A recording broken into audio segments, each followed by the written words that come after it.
मित्रों, आमच्या YouTube channel science and education कॉरिडॉरमध्ये पुन्हा एकदा आपले सर्वांचे स्वागत.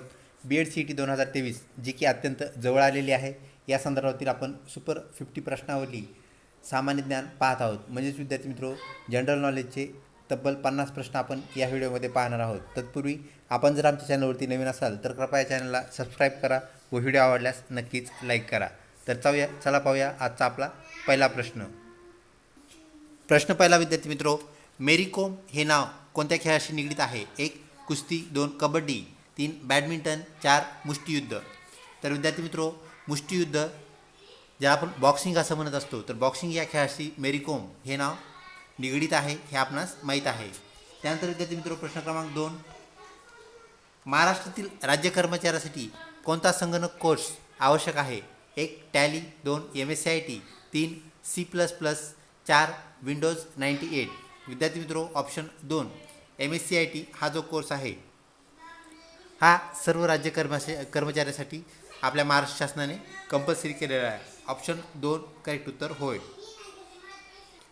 पुढचा प्रश्न विद्यार्थी मित्रो, महाराष्ट्राचे गृहमंत्री कोण आहेत? 1 अजित पवार, 2 देवेंद्र फडणवीस, 3 दिलीप वळसे, 4 यापैकी नाही. तर विद्यार्थी मित्रो, ऑप्शन 2 देवेंद्रजी फडणवीस हे महाराष्ट्राचे गृहमंत्री म्हणजेच उपमुख्यमंत्री होय.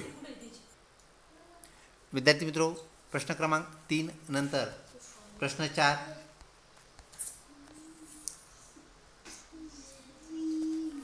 छत्रपती शिवाजी महाराजांचा जन्म कोणत्या किल्ल्यावर झाला? तर ऑप्शन 3 हे करेक्ट उत्तर होय. त्यानंतर विद्यार्थी मित्रो, महाराष्ट्रात किती ज्योतिर्लिंग आहेत? ऑप्शन 1 8, 2 5, 3 10, 4 12. तर विद्यार्थी मित्रो, ऑप्शन 2 5 हे करेक्ट उत्तर होय.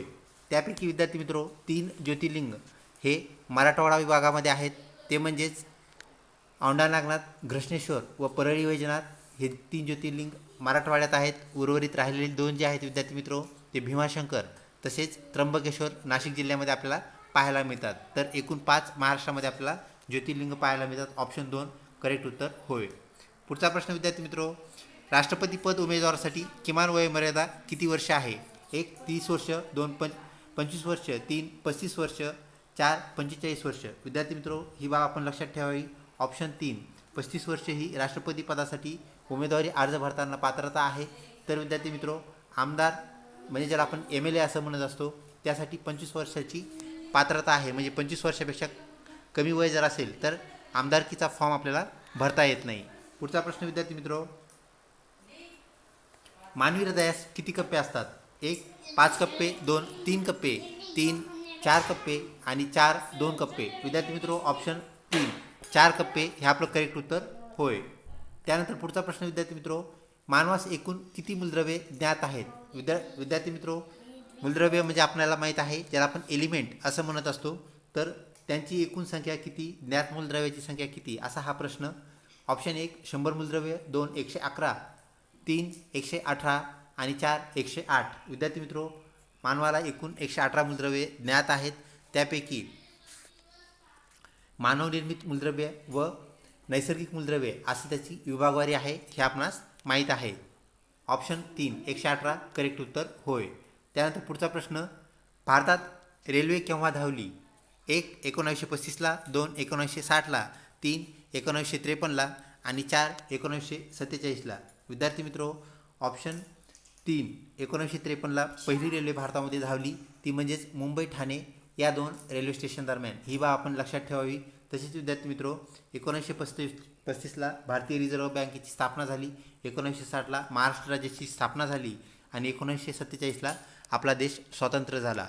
तर विद्यार्थी मित्रो, ह्याही आपण जे वर्ष आहेत ते लक्षात ठेवावेत. पुढचा प्रश्न, रातआंधळेपणा हा रोग कोणत्या जीवनसत्वाच्या अभावी होतो? 1 ड जीवनसत्व, 2 क जीवनसत्व, 3 ब जीवनसत्व, 4 अ जीवनसत्व. तर विद्यार्थी मित्रो, ऑप्शन 4 अ जीवनसत्वाचं सतत जर कमतरता जर असेल, डेफिशियन्सी असेल, तर विद्यार्थी मित्रो आपल्याला रातआंधळेपणा, ज्याला आपण नाईट ब्लाइंडनेस असं म्हणतो, हा झालेला आपल्याला पाहायला भेटतो. तर विद्यार्थी मित्रो, जीवनसत्व अचा जो स्रोत आहे तो म्हणजेच आंबा. तर आपण एक जरी आंबा वर्षाकाठी खाल्ला तर आपल्याला लागणारे जे जीवनसत्वाचा कोटा आहे ते जीवनसत्व आपल्याला एकाच आंब्यातून भेटतं, ही बाब आपण लक्षात ठेवावी. तर जीवनसत्व अचा समृद्ध स्रोत म्हणजेच आंबा होय. पुढचा प्रश्न विद्यार्थी मित्रो, भारताचा सर्वप्रथम प्रक्षेपित कृत्रिम उपग्रह कोणता? तर भारताने जे आतापर्यंत उपग्रह सोडलेत, तर विद्यार्थी मित्रो आपण 1 नंबरला म्हणजे सर्वप्रथम कोणता उपग्रह सोडला असा हा प्रश्न. ऑप्शन 1 आर्यभट्ट उपग्रह, 2 ब्रह्मगुप्त, 3 अर्जुन, 4 पृथ्वी. तर विद्यार्थी मित्रो ऑप्शन 1 आर्यभट्ट हे करेक्ट उत्तर होय. तर अर्जुन व पृथ्वी हे क्षेपणास्त्र आहेत विद्यार्थी मित्रो, श्री अब्दुल कलाम यांच्या मार्गदर्शनाखाली तयार करण्यात आलेले एक क्षेपणास्त्र होय. त्यानंतर पुढचा प्रश्न, संत गोरोबा काका यांचे जन्मगाव कोणते? 1 पैठण, 2 काशी, 3 तेर, 4 आपेगाव. तर विद्यार्थी मित्रो ऑप्शन 3 तेर हे जे गाव आहे जे की उस्मानाबाद जिल्ह्यामध्ये म्हणजेच नामांतरित झालेला जिल्हा धाराशिव. तर विद्यार्थी मित्रो धाराशिव जिल्ह्यामध्ये आपल्याला तेर गाव आढळते, पाहायला मिळते. तर ते संत गोरोबा काका ज्यांना आपण गोरोबा कुंभार असेही म्हणतो, तर यांचे जन्मगाव होय. तसेच विद्यार्थी मित्रो पैठण श्री संत एकनाथ महाराजांचे जन्मगाव, तसेच आपेगाव संत ज्ञानेश्वर संत ज्ञानदेव ज्यांना आपण म्हणत असतो, तर त्यांचे जन्मगाव होय. पुढचा प्रश्न विद्यार्थी मित्रो, सीपीयूचे पूर्ण रूप काय आहे? 1 control process union, 2 control process unit, 3 count point unit, 4 count process unit. विद्यार्थी मित्रो ऑप्शन 2 कंट्रोल प्रोसेस युनिट हे आपल्याला सीपीयूचे पूर्ण रूप म्हणजेच फुल फॉर्म पाहायला मिळते. ऑप्शन 2 करेक्ट उत्तर होय. पुढचा प्रश्न विद्यार्थी मित्रो, महाराष्ट्राचा राज्यपक्षी कोणता? 1 मोर, 2 हंस, 3 हरियाल, 4 मैना. तर विद्यार्थी मित्रो ऑप्शन 3 हरियाल, ज्याला आपण ग्रीन पिजन असं म्हणतो. तर ग्रीन पिजन म्हणजे हिरवे कबूतर, हिरवे कबूतर हे महाराष्ट्राचे विद्यार्थी मित्रो राज्यपक्षी होय. पुढचा प्रश्न, NEPचे पूर्ण रूप डॅश डॅश हे होय. Option 1 native education policy, 2 national environmental policy, 3 national education policy आणि 4 नन ऑफ दीज म्हणजे यापैकी नाही. विद्यार्थी मित्रो ऑप्शन 3 नॅशनल एज्युकेशन पॉलिसी म्हणजेच राष्ट्रीय शैक्षणिक धोरण हे NEPचे पूर्ण रूप फुल फॉर्म होय. त्यानंतर पुढचा प्रश्न विद्यार्थी मित्रो, लसीकरणाचे जनक कोणास म्हणतात? 1 रॉबर्ट हुक, 2 सॅल्क व सॅबिन, 3 लुईस पाश्चर, 4 एडवर्ड जेनर. तर विद्यार्थी मित्रो आपणास माहीत आहे ऑप्शन 4 एडवर्ड जेनर यांना आपण लसीकरणाचे जनक असे म्हणतो. कांजण्या हा रोग आपल्या परिचयाचा आहे विद्यार्थी मित्रो. त्याच प्रकारचा एक रोग होता तो म्हणजेच देवी, ज्याला आपण स्मॉलपॉक्स असं म्हणतो. तर स्मॉलपॉक्सची लस एडवर्ड जेनर यांनी शोधून काढली आणि ती जगातली पहिली लस होती, म्हणून त्यांनी लसीकरणाचा पाया घातला. यामुळे आपण त्यांना लसीकरणाचे जनक असे म्हणतो. ही बाब आपण लक्षात ठेवावी. तसेच रॉबर्ट हुक जे आहेत त्यांनी आपल्याला सर्वप्रथम जी पेशी असते वनस्पती पेशी त्यांनी शोधली, आपल्याला दाखवली. त्यानंतर विद्यार्थी मित्रो सॅल्को सॅबिन यांनी पोलिओसारखे जे सॅल्को सॅबिन विद्यार्थी मित्रो यांनी रॅबिजसारख्या रोगावरती काय केलेली आहे? लस शोधलेली आहे. तसेच विद्यार्थी मित्रो लुईस पाश्चर यांनी सूक्ष्मजीवासंदर्भात काम केलेले आहे. ह्याही बाबी आपण या अनुषंगाने लक्षात ठेवाव्यात. त्यानंतर पुढचा प्रश्न, भारताचे पहिले राष्ट्रपती कोण होते? 1 डॉक्टर राजेंद्र प्रसाद, 2 राधाकृष्णन सर्वपल्ली, 3 व्ही गिरी, 4 झाकीर हुसेन. विद्यार्थी मित्रो ऑप्शन 1 डॉक्टर राजेंद्र प्रसाद हे भारताचे पहिले राष्ट्रपती, तर राधाकृष्णन सर्वपल्ली हे भारताचे दुसरे राष्ट्रपती होय. तसेच विद्यार्थी मित्रो स्वतंत्र भारताचे पहिले उपराष्ट्रपती हे राधाकृष्णन सर्वपल्ली हे होते. ही बाब आपण या अनुषंगाने लक्षात ठेवावी. त्यानंतर पुढचा प्रश्न, ताजमहल कोठे स्थित आहे? 1 पुणे येथे, 2 फतेपूर सिक्री, 3 आग्रा येथे, 4 हैदराबाद येथे. विद्यार्थी मित्रो ऑप्शन 3 आग्रा येथे ताजमहल आपल्याला स्थित असलेला पाहायला मिळतो. तर तो यमुना या नदीच्या तीरावर आहे, काठावर आहे. ही गोष्ट आपण लक्षात ठेवावी. तसेच विद्यार्थी मित्रो पुणे येथे आपल्याला लाल महल पाहायला मिळतो. तर लाल महल पुणे येथे आणि ताजमहल आग्रा येथे, ही बाब आपण लक्षात ठेवावी. तर फतेपूर सिक्री येथे आपल्याला बुलंद दरवाजा पाहायला मिळतो व हैदराबाद येथे 4 मिनार आपल्याला पाहायला मिळतात. ह्या बाबी आपण या अनुषंगाने लक्षात ठेवाव्यात. त्यानंतर पुढचा प्रश्न, अर्जुन पुरस्कार कोणत्या क्षेत्राशी निगडीत आहे? 1 कला क्षेत्राशी, 2 चित्रपट, 3 क्रीडा, 4 साहित्य. तर विद्यार्थी मित्रो क्रीडा क्षेत्राशी निगडीत असणारा अर्जुन पुरस्कार आपल्याला पाहायला मिळतो. तसेच खेलरत्न हा पुरस्कार राष्ट्रीय पुरस्कार विद्यार्थी मित्रो नॅशनल लेवल आपल्याला भारतात दिलेला पाहायला मिळतो. तर खेलरत्न हा पुरस्कारही आपण लक्षात ठेवावा, तोही क्रीडा क्षेत्राशी निगडीत आहे. त्यानंतर पुढचा प्रश्न विद्यार्थी मित्रो, माझे सत्याचे प्रयोग हे पुस्तक कोणी लिहिले? ऑप्शन 1 जवाहरलाल नेहरू, 2 महात्मा गांधी, 3 विनोबा भावे, 4 यापैकी नाही. विद्यार्थी मित्रो, ऑप्शन 2 महात्मा गांधी यांचं ते आत्मचरित्र होय. तर हे पुस्तक महात्मा गांधींनी लिहिलेले आहे. ऑप्शन 2 करेक्ट उत्तर होय. त्यानंतर पुढचा प्रश्न विद्यार्थी मित्रो, जगात सर्वात हलका धातू कोणता? 1 लिथियम, 2 ॲल्युमिनियम, 3 आयरन, 4 सोडियम. विद्यार्थी मित्रो, ऑप्शन 1 लिथियम ज्याची संज्ञा Li अशी आहे. तर लिथियम हा विद्यार्थी मित्रो सर्वात हलका धातू होय. त्यानंतर पुढचा प्रश्न विद्यार्थी मित्रो, भारताचे शेवटचे व्हाईसरॉय कोण होते? 1 Lord Mountbatten, 2 Lord Clive, 3 Lord Dalhousie, 4 Lord Curzon. विद्यार्थी मित्रो, ऑप्शन 1 लॉर्ड माउंटबॅटन हे भारताचे शेवटचे व्हाईसरॉय होय. त्यानंतर पुढचा प्रश्न, करो या मरो हा नारा गांधीजींनी केव्हा दिला? म्हणजे कोणत्या वर्षी दिला?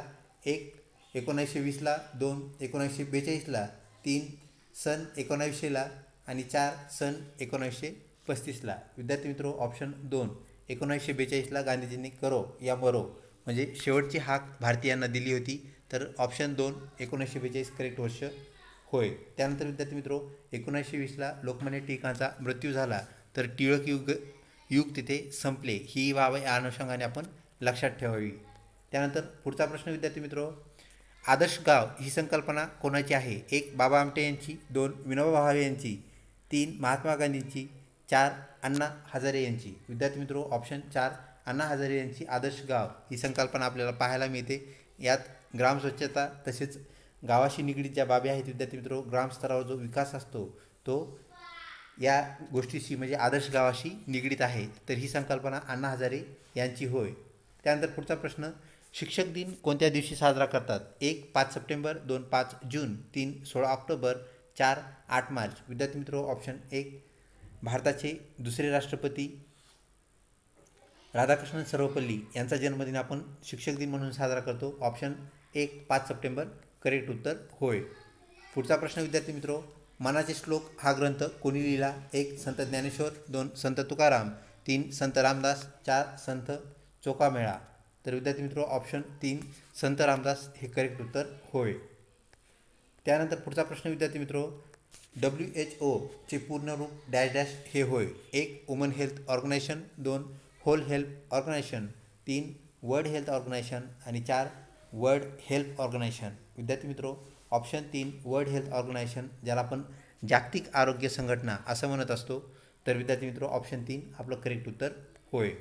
पुढचा प्रश्न, महाराष्ट्राला लाभलेल्या अरबी समुद्र किनाऱ्याची लांबी किती आहे?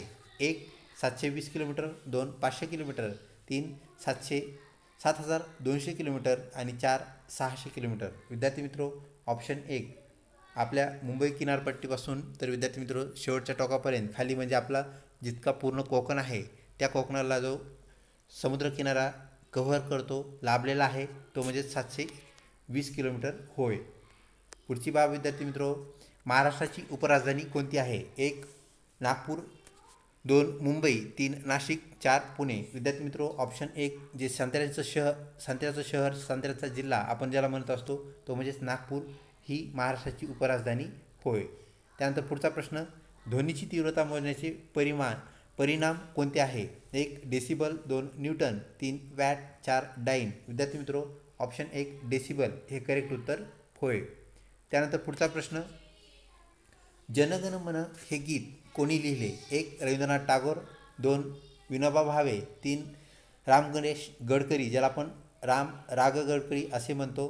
त्यानंतर 4 साने गुरुजी. तर विद्यार्थी मित्रो, ऑप्शन 1 रवींद्रनाथ टागोर यांनी जनगण मन हे गीत लिहिले जे की आपले राष्ट्रगीत होय. तर ऑप्शन 1 करेक्ट उत्तर आहे. त्यानंतर पुढचा प्रश्न, पीतक्रांती ही संज्ञा खालीलपैकी कोणत्या घटकाशी म्हणजेच पिकाशी निगडीत आहे? ऑप्शन 1 धान्य, 2 तेलबिया, 3 दूध, 4 मासे. तर विद्यार्थी मित्रो, इथे उत्पादनाशी ही बाब आपण लक्षात ठेवावी.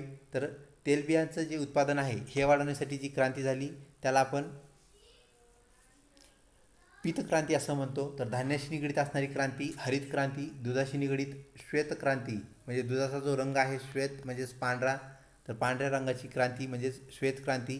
त्यानंतर पाण्याचा जो रंग आहे विद्यार्थी मित्र तो म्हणजेच निळा, तर नील क्रांती आपण माशाच्या क्रांतीला म्हणजेच माशाच्या उत्पादन क्रांतीला म्हणत असतो. ऑप्शन 2 तेलबिया करेक्ट उत्तर होय. त्यानंतर पुढचा प्रश्न KYCचे संक्षिप्त रूप जे आहे या शब्दाचे आपल्याला पूर्ण रूप म्हणजे संपूर्ण रूप सांगायचं आहे. Option 1 know your customer, 2 kind your casualty, 3 know your count आणि 4 नो युअर कॉप्स. तर कॉप्स म्हणजे विद्यार्थी मित्र सैन्य, तर आपल्या सैन्याला माहीत करून घ्या म्हणजे त्यांची माहिती घ्या असा ऑप्शन 4 सांगतो. तर ऑप्शन 1 करेक्ट उत्तर होय म्हणजेच नो युअर कस्टमर. तर विद्यार्थी मित्र बँकिंग क्षेत्राशी निगडीत असणारा हा प्रश्न आहे. तर कस्टमरची ओळख करून घेणे याला आपण काय म्हणत असतो KYC करणे असं म्हणतो. ऑप्शन 1 करेक्ट उत्तर होय. त्यानंतर पुढचा प्रश्न भारतीय रिझर्व्ह बँकेची स्थापना कधी झाली? 1 1935, 2 1953, 3 1960 आणि 4 1885. विद्यार्थी मित्रो ऑप्शन 1 1935 करेक्ट उत्तर. तर विद्यार्थी मित्रो 1885 या वर्षी राष्ट्रीय काँग्रेसची म्हणजे नॅशनल काँग्रेसची स्थापना झाली. ही बाब आपण या अनुषंगाने लक्षात ठेवावी. त्यानंतर विद्यार्थी मित्र पुढचा प्रश्न दादासाहेब फाळके पुरस्कार कोणत्या क्षेत्रासाठी दिला जातो? 1 चित्रपट क्षेत्रासाठी, 2 कला, 3 साहित्य, 4 क्रीडा. तर विद्यार्थी मित्र ऑप्शन 1 चित्रपट क्षेत्र हे याचं करेक्ट उत्तर होय. तर याच क्षेत्रातले विद्यार्थी मित्र ऑस्कर पुरस्कार हेही आपल्या ओळखीचा पुरस्कार आहे. तर विद्यार्थी मित्र चित्रपट क्षेत्रासाठी दिला जाणारा तो पुरस्कार या अनुषंगाने आपण लक्षात ठेवावा. त्यानंतर पुढचा प्रश्न विद्यार्थी मित्र जपान या देशाच्या संसदगृहास काय म्हणतात? 1 लेजिस्लेशन, 2 असेंब्ली, 3 डाएट, 4 सिनेट. तर विद्यार्थी मित्र ऑप्शन 3 आपण जपान देशाच्या संसदगृहास डाएट असं म्हणतो. ऑप्शन 3 करेक्ट उत्तर होय. पुढचा प्रश्न लोणावळा व खंडाळा ही थंड हवेची ठिकाणे कोणत्या जिल्ह्यात आहेत? 1 पुणे जिल्ह्यात, 2 ठाणे जिल्ह्यात, 3 औरंगाबाद जिल्ह्यात, 4 यवतमाळ जिल्ह्यात. विद्यार्थी मित्र ऑप्शन 1 पुणे जिल्हा करेक्ट उत्तर होय. तर औरंगाबाद जिल्ह्यामध्ये म्हैसमाळ, तर यवतमाळ जिल्ह्यामध्ये आपल्याला चिखलदरा ही थंड हवेची ठिकाणे पाहायला मिळतात. पुढचा प्रश्न विद्यार्थी मित्र बुद्धिबळात खेळाच्या सुरुवातीस कोणाची संख्या सर्वात जास्त असते? 1 घोड्यांची, 2 हत्तींची, 3 उंटांची, 4 प्याद्यांची. विद्यार्थी मित्र दोन्ही साईडला 8-8 प्यादे असे एकंदरीत 16 प्यादे आपल्याला दोन्ही साईडला पाहायला मिळतात. म्हणजे सर्वात जास्त प्यादे ह्या घटकाची संख्या आपल्याला बुद्धिबळामध्ये चेसमध्ये सर्वात जास्त पाहायला मिळते. ऑप्शन 4 करेक्ट उत्तर होय. पुढचा प्रश्न गुलामगिरी हे पुस्तक कोणी लिहिले? 1 महात्मा गांधी, 2 बाबा आमटे, 3 विनोबा भावे, 4 महात्मा फुले. विद्यार्थी मित्र ऑप्शन 4 महात्मा फुले हे आपलं करेक्ट उत्तर होय. अजून एक बाब आपण लक्षात ठेवावी विद्यार्थी मित्र, तर त्यांनी शेतकऱ्यांचा आसूड हेही पुस्तक लिहिले आहे. तसेच तृतीय रत्न हे नाटकसुद्धा महात्मा फुले यांनी लिहिले आहे. ही बाब आपण लक्षात ठेवावी. तसेच श्री छत्रपती शिवाजी महाराजांची समाधी ज्ञात करून त्यांनी सगळ्यांना ती उजागर केली म्हणजेच आपल्याला सांगितली. त्यानंतर पुढचा प्रश्न विद्यार्थी मित्र महाराष्ट्राच्या पूर्व सीमेला लागून कोणते राज्य आहे? 1 मध्य प्रदेश, 2 गुजरात, 3 छत्तीसगड, 4 गोवा. तर विद्यार्थी मित्र ऑप्शन 3 महाराष्ट्राच्या पूर्व दिशेला गडचिरोली जिल्ह्याचा जो भाग जी सीमा तिथं टच झालेली आहे स्पर्श केलेली आहे ती म्हणजे छत्तीसगड या राज्याला. तर ऑप्शन 3 छत्तीसगड हे करेक्ट उत्तर होय. पुढचा प्रश्न पोलिओ रोग शरीराच्या कोणत्या भागास इजा करतो? 1 हाडाला, 2 डोळ्यांना, 3 मज्जासंस्थेला, 4 मानेला. तर विद्यार्थी मित्र तो आपल्या मज्जासंस्थेला अपाय करतो म्हणजेच परिणाम करतो, इजा करतो. ऑप्शन 3 करेक्ट उत्तर होय. पुढचा प्रश्न पितळखोरे लेण्या कोणत्या जिल्ह्यात आहेत? 1 पुणे, 2 ठाणे जिल्ह्यात, 3 औरंगाबाद जिल्ह्यात, 4 यवतमाळ जिल्ह्यात. विद्यार्थी मित्र ऑप्शन 3 औरंगाबाद जिल्ह्यामध्ये ज्याचं नामांतर होऊन म्हणजेच नवीन नाव छत्रपती संभाजीनगर असं झालेलं आहे. या जिल्ह्यामध्ये आपल्याला पितळखोरे या लेण्या पाहायला मिळतात. तर विद्यार्थी मित्र वेरूळ व अजिंठा ह्या लेण्यासुद्धा आपल्याला याच जिल्ह्यामध्ये पाहायला मिळतात. ही बाब आपण लक्षात ठेवावी. त्यानंतर पुढचा प्रश्न खालीलपैकी कोणता घटक तापमापीमध्ये वापरतात? 1 सोडियम, 2 गॅलियम, 3 पारा, 4 कॅडमियम. तर विद्यार्थी मित्र ऑप्शन 3 पारा हा जो घटक आहे जो एक मूलद्रव्य आहे जो की धातू आहे, तो आपण तापमापीमध्ये तापमान दाखवण्यासाठी वापरत असतो. पुढचा प्रश्न, लिंबाच्या रसामध्ये कोणते जीवनसत्व मोठ्या प्रमाणात असते? 1 अ जीवनसत्व, 2 ब जीवनसत्व, 3 क जीवनसत्व, 4 ड जीवनसत्व. विद्यार्थी मित्रो, ऑप्शन 3 क जीवनसत्व, ज्याला आपण ॲस्कॉर्बिक ॲसिड असं म्हणत असतो, ते लिंबामध्ये आपल्याला जास्त प्रमाणात पाहायला मिळते. म्हणजेच लिंबू हा ॲस्कॉर्बिक ॲसिडचा स्रोत होय. ही बाब आपण या अनुषंगाने लक्षात ठेवावी. पुढचा प्रश्न, हॅलीचा धूमकेतू दर किती वर्षांनी दिसतो? 1 72 वर्षांनी, 2 76 वर्षांनी, 3 109 वर्षांनी, 4 365 वर्षांनी. विद्यार्थी मित्रो, ऑप्शन 2 76 वर्ष करेक्ट उत्तर होय.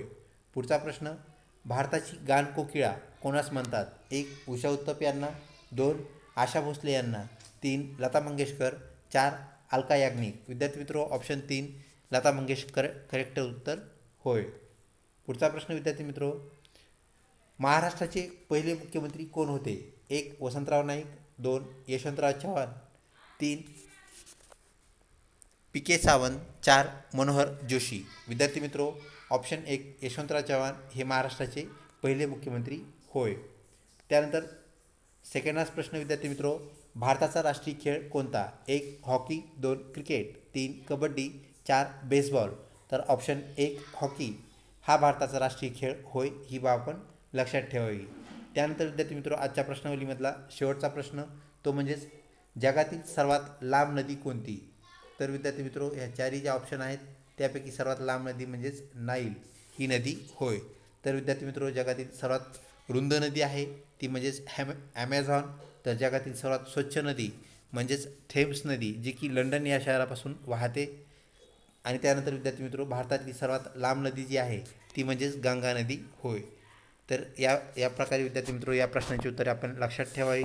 नक्कीच यातून आपल्याला अनेक प्रश्न विचारले जातील. त्याचा फायदा आपल्याला आगामी जी आपली परीक्षा येणार आहे एप्रिल 2023ची, त्या BEd-CET होईल. विद्यार्थी मित्रो, अजूनही चॅनल जर सबस्क्राईब केलं नसेल तर कृपया चॅनल सबस्क्राईब करा व व्हिडिओ आवडल्यास नक्कीच लाईक करा, तसेच मित्रपरिवारामध्ये शेअर करा.